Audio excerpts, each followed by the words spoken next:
آئے وہ مضطر دریا کے نہ پینے کہیں پانی میرے دل پر ہر چند کے ہیں ساقی کوثر کے نواسے لیکن ہے کئی روز سے وہ بھوکے پیاسے لیکن ہے کئی روز سے وہ بھوکے پیاسے یہ سوچ میں گھبراتی تیری درد کی ماری جوڑی پہ وہ عباس دلاور کو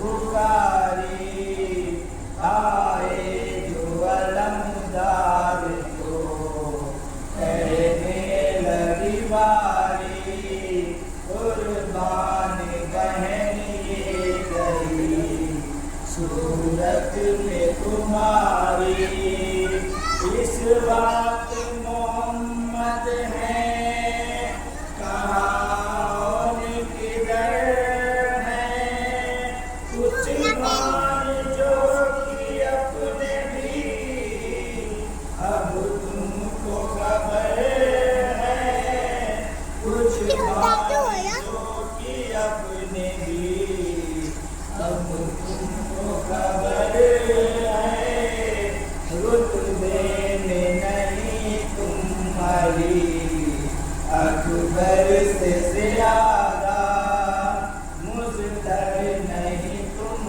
عابد مضطر سے زیادہ پیاسے نہیں تم شاہ کے دکھتر سے زیادہ کم سن نہیں تم کچھ غریب اصغر سے زیادہ مشہور تو ایسے بڑے شیر کے پیاروں مر جائیو تم پانی سے منہ پھیر لو پیاروں مر جائیو تم پانی سے منہ پھیر لو پیاروں جب رن میں گئے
اس لیے کربلا شام سے آیا ہے یزید اس کو مولا کے عباس سے ڈر لگتا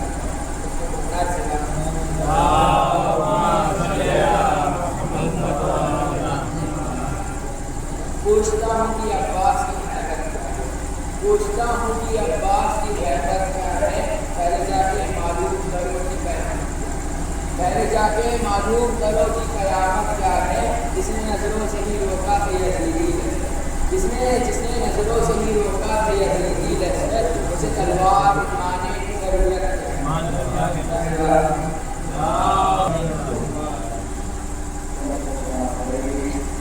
صفیر میں کہنے لگے طوفان قیامت صفیر میں کہنے لگے طوفان قیامت آتے ہیں نظر